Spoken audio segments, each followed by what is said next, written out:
Fui infiel por una noche, y ahora vivo con miedo a que se entere. No sé muy bien cómo empezar esta historia sin parecer la villana. Tal vez porque, en el fondo, sí lo fui, o lo soy.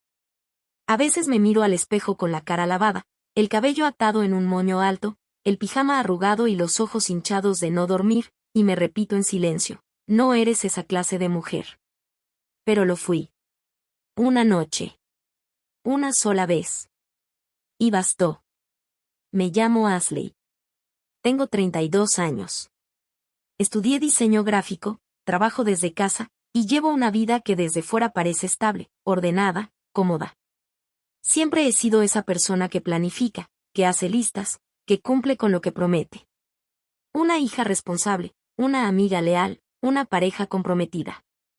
No la perfecta, no, pero sí la que intenta. La que se esfuerza. Nací en León, Guanajuato. Vengo de una familia tradicional, donde se aprende desde chica que el amor es cosa seria. Donde el respeto al otro, la fidelidad, la honestidad, son valores que no se discuten. Mi mamá fue esposa dedicada toda su vida, y mi papá, aunque severo, nunca le faltó el respeto. Crecí pensando que las mujeres de bien no engañan. Que si una relación se rompe, se habla. Que si amas de verdad, no miras a nadie más. ¡Qué ingenua! Creo que por eso me dolió más a mí misma que a nadie. Porque traicioné todo en lo que creía. Porque rompí mi propio ideal. Y lo peor, lo que realmente me carcome por dentro, es que no lo hice porque estuviera enojada, ni porque Fred me fallara.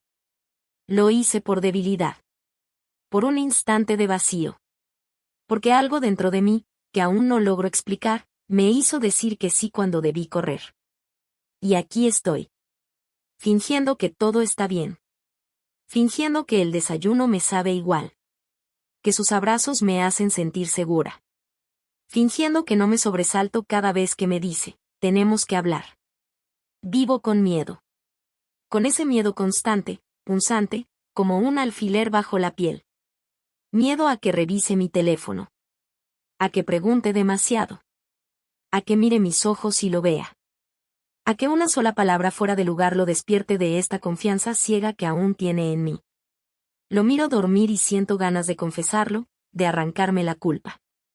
Pero luego recuerdo su rostro cuando sonríe, sus bromas malas en la cocina, su risa tonta al ver videos de perros, y no puedo. Porque no quiero destruirlo. Porque, aunque suene contradictorio, lo amo. Lo amo tanto que me destruyo por dentro para no herirlo más. Pero hubo un antes. Y necesito contarlo. Porque antes de la culpa, hubo un amor. Un verdadero amor. Y ese amor se llama Fred. Conocí a Fred cuando yo no lo buscaba. Ni siquiera lo pensaba. De hecho, estaba en una etapa en la que me sentía bastante bien sola.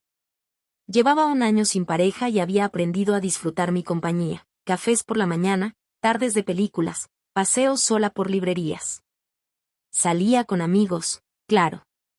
Algún que otro coqueteo, una cita fallida, nada serio. Estaba en paz. Estaba en mí. Fue una tarde en una conferencia sobre creatividad digital, en Guadalajara. Yo iba como parte de una ponencia de diseño UX. Él estaba ahí como oyente, acompañando a un amigo que había insistido en que tenía que salir más. Nos cruzamos en la fila del coffee break. Literalmente. Él tropezó con mi mochila que estaba en el suelo y casi tira su café sobre su camisa blanca. Me pidió disculpas con una sonrisa tímida y una voz que tenía esa mezcla rara de seguridad y humildad. Me ofrecí a ayudarle a limpiar, aunque no había pasado nada. Él dijo gracias, pero se quedó ahí, parado, mirándome como si ya me conociera.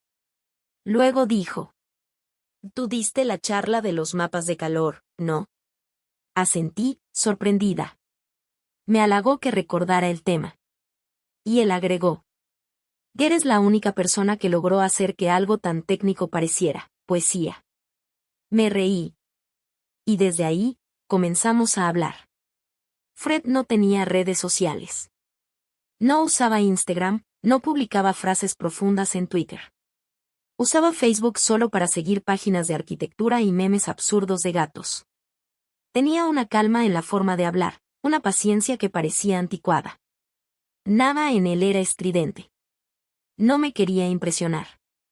Me miraba como quien observa una pintura en proceso, sabiendo que aún faltan pinceladas, pero ya amando lo que ve. Intercambiamos números. A las 2 semanas ya hablábamos todos los días. Me mandaba mensajes a las 7:02 de la mañana porque, según él, el 7 era su número favorito y el 2, el mío. Cosas así. Pequeños detalles que empezaron a instalarse en mi rutina sin que me diera cuenta. Me preguntaba cosas que nadie me había preguntado antes. ¿Qué parte de ti escondes incluso de ti misma?, me dijo una noche por llamada, cuando la charla se alargó hasta las 3 de la mañana. Su manera de escucharme no era por curiosidad, era por cuidado. Me hacía sentir que mis respuestas eran importantes, aunque no llevaran a nada. Un mes después, vino a visitarme a León. Y desde que lo vi en el andén, con esa misma camisa blanca, arrugada, pero con una flor en la mano, supe que algo estaba a punto de cambiar. Fred no era perfecto. Era metódico hasta lo obsesivo, se estresaba por tonterías, odiaba el desorden en la cocina. Pero nunca me hizo sentir menos. Nunca me pidió que cambiara. Me aceptó como era, con mis impulsos, mis silencios, mi necesidad de espacio. Incluso mi mal humor al despertar. Y eso era nuevo para mí. Me enseñó a quedarme. Yo, que siempre fui de soltar primero. Yo, que antes de Fred solo conocía amores a medias. Yo, que ahora, con esta culpa como cruz, no puedo perdonarme haber dañado lo único que me enseñó lo que era amar en serio. Fred no me cambió. No me salvó. No fue un vendaval que arrasó con todo para empezar de cero. Fue, más bien, una especie de estación intermedia. Un refugio donde pude dejar de correr. Yo estaba acostumbrada a relaciones que eran intensas al principio y se desmoronaban con la misma fuerza. A amores que vivían de las llamadas interminables y las frases rimbombantes, pero que no sabían qué hacer con el silencio, con el domingo gris, con la rutina sin adornos. Con Fred fue todo lo contrario.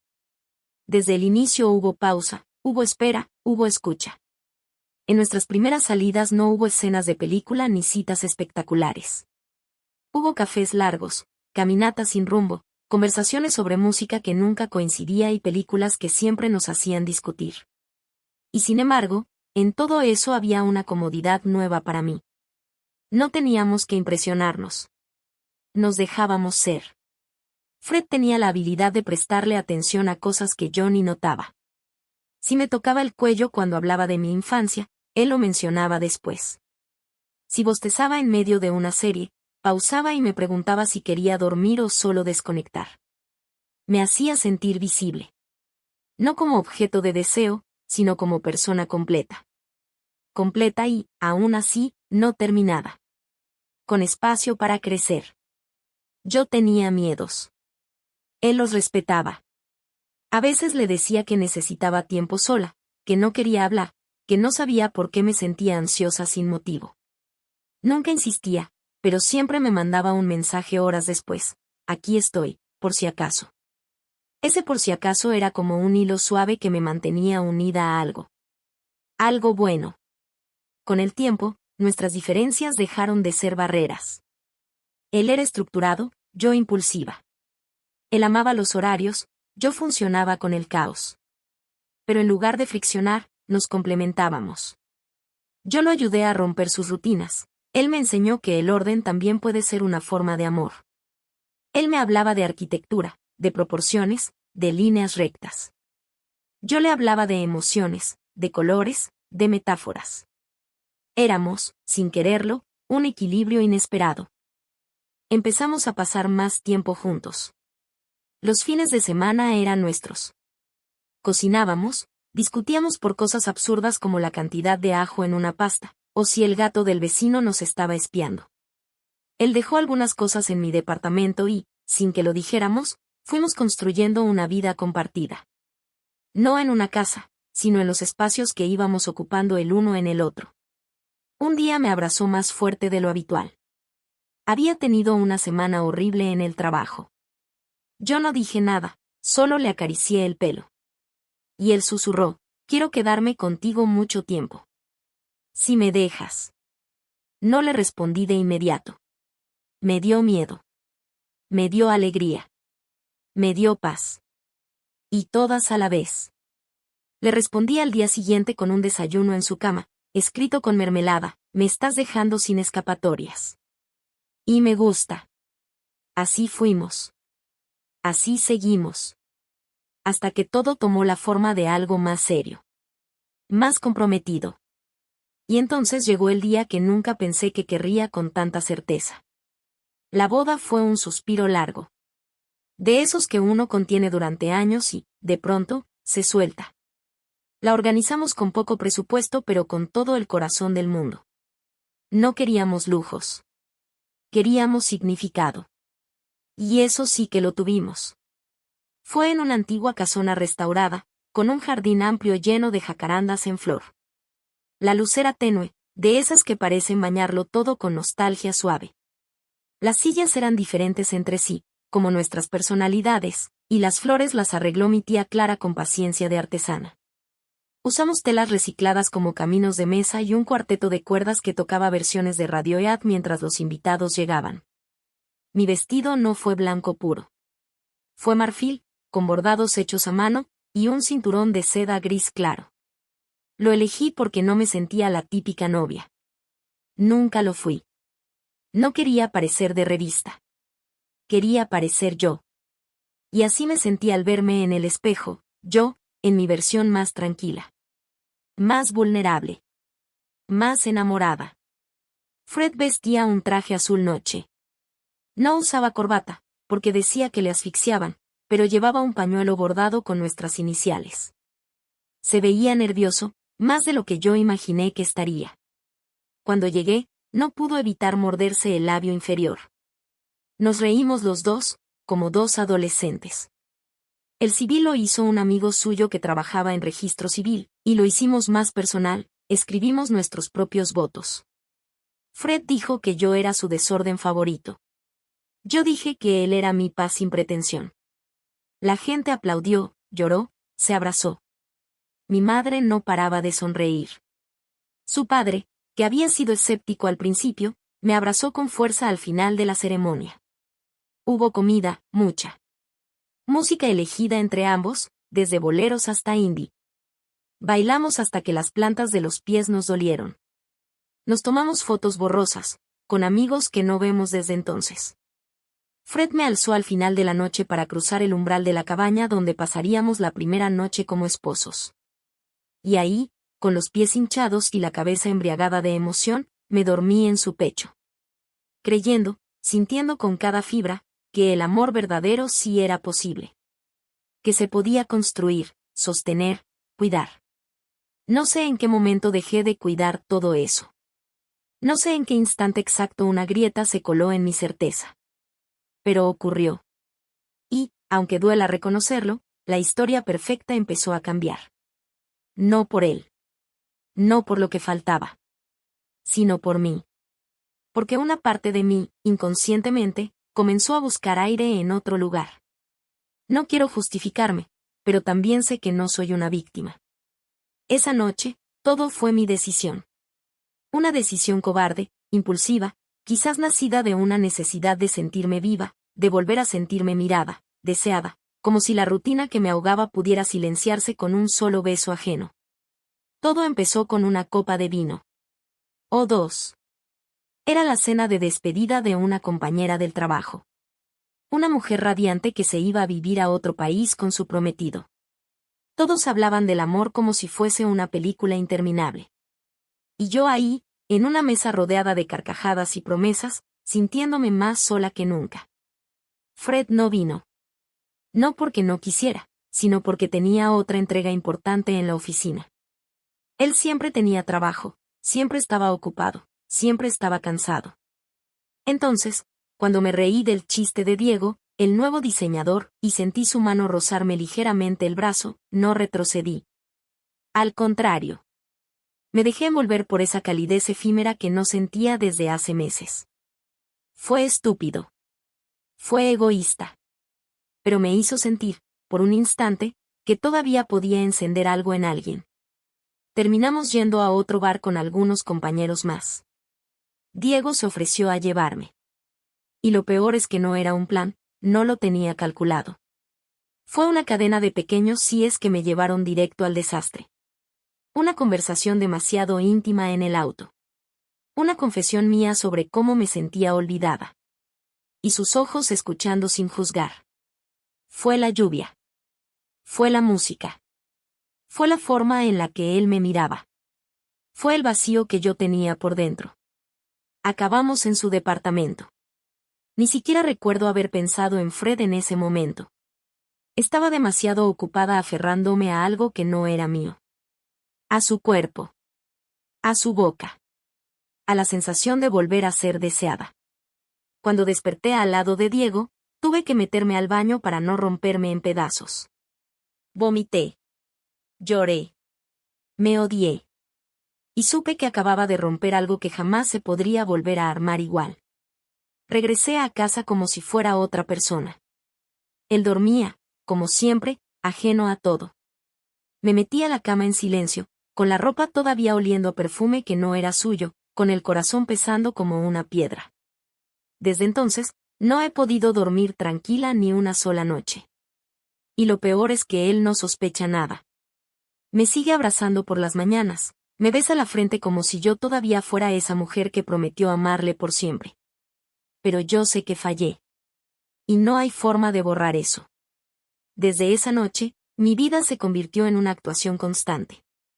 Me volví experta en disimular la culpa, en ensayar sonrisas, en organizar cenas que me distrajeran del nudo que llevo dentro. Me convertí en una mujer temerosa. No del castigo, no del juicio, sino del momento en que él lo descubra y ya no me mire como antes. A veces me sorprendo estudiando su rostro mientras se lee el periódico o revisa su celular, intentando adivinar si ya lo sabe. Si alguien lo notó, si alguien dijo algo. Si acaso Diego sintió culpa y habló. Pero no. Fred sigue igual. Dulce, paciente, incluso más atento desde hace unos días. Como si en el fondo, sin saber nada, presintiera que me estoy desmoronando. O tal vez simplemente me ama tanto que ni se lo imagina. Y eso me duele más. Hay momentos en los que quiero soltarlo todo. Contarle. Suplicarle perdón. Explicarle que fue una sola noche. Que no significó nada. Que no busco repetirlo. Que desde entonces, cada día me levanto con la esperanza de recuperar lo que destruí. Pero nunca lo hago. Porque sé que una sola palabra puede cambiar su mirada para siempre. Y no estoy lista para verlo dejar de quererme. Me esfuerzo más en casa. Cocino sus platos favoritos. Le compro libros que sé que le gustan. A veces le preparo el café como en los primeros meses. Quiero hacerle sentir amado, completo. Como si el amor pudiera compensar el error. Como si bastara con quererlo para que el pasado se deshiciera. Pero la verdad es que no puedo perdonarme. Y esa culpa, por más que la oculte detrás de una sonrisa, se ha convertido en una sombra que me sigue a todos lados. Vivo con miedo. Miedo a que un día, sin querer, él lea un mensaje olvidado. O alguien comente algo. O yo, en un momento de debilidad, lo suelte todo y vea su mundo caerse por mi culpa. No sé cuánto tiempo más podré cargar con esto. Pero sé que lo merezco. Porque esa noche no fue solo un error. Fue una traición. Y por mucho que ame a Fred, fue mi mano la que encendió el fuego. Han pasado ya varias semanas desde aquella noche y, sin embargo, siento que ocurrió ayer. Cada vez que me meto a la cama al lado de Fred, mi cuerpo se tensa. Su respiración tranquila me lastima, su confianza me atormenta. Me besa con calma, como si yo siguiera siendo esa mujer que nunca le rompería el corazón. Y yo le devuelvo el beso, mordiéndome la culpa. No he dicho nada. Ni una palabra. Sigo actuando con cuidado quirúrgico. Me levanto antes que él para preparar el desayuno, sonrío en las conversaciones con sus amigos, me intereso por su trabajo. Pero hay una voz constante en mi cabeza que repite, no mereces esto. No mereces a alguien como él. He pensado muchas veces en confesarlo. Incluso he ensayado frases frente al espejo. Pasó una sola vez, no fue amor, fue un error, te amo, pero te fallé. Pero siempre, cuando estoy a punto de hablar, algo me detiene. Su sonrisa. Su voz. El miedo a perderlo. Y entonces, guardo el secreto de nuevo, más profundo, donde nadie pueda verlo. Lo que me consume no es solo el remordimiento, es la normalidad. El hecho de que todo parece estar bien. Salimos a cenar. Planeamos un viaje. Fred me toma la mano como antes, ajeno al hecho de que yo estoy rota por dentro. Y esa desconexión entre lo que aparentamos y lo que yo sé, me está matando lentamente. He dejado de dormir bien. Tengo pesadillas en las que él lo descubre, en las que su mirada se transforma en desprecio. Despierto sudando, y me acurruco contra él como si eso pudiera protegerme de mi propia verdad. Lo más doloroso de este silencio es que no sé si estoy protegiéndolo a él, o solo protegiéndome a mí.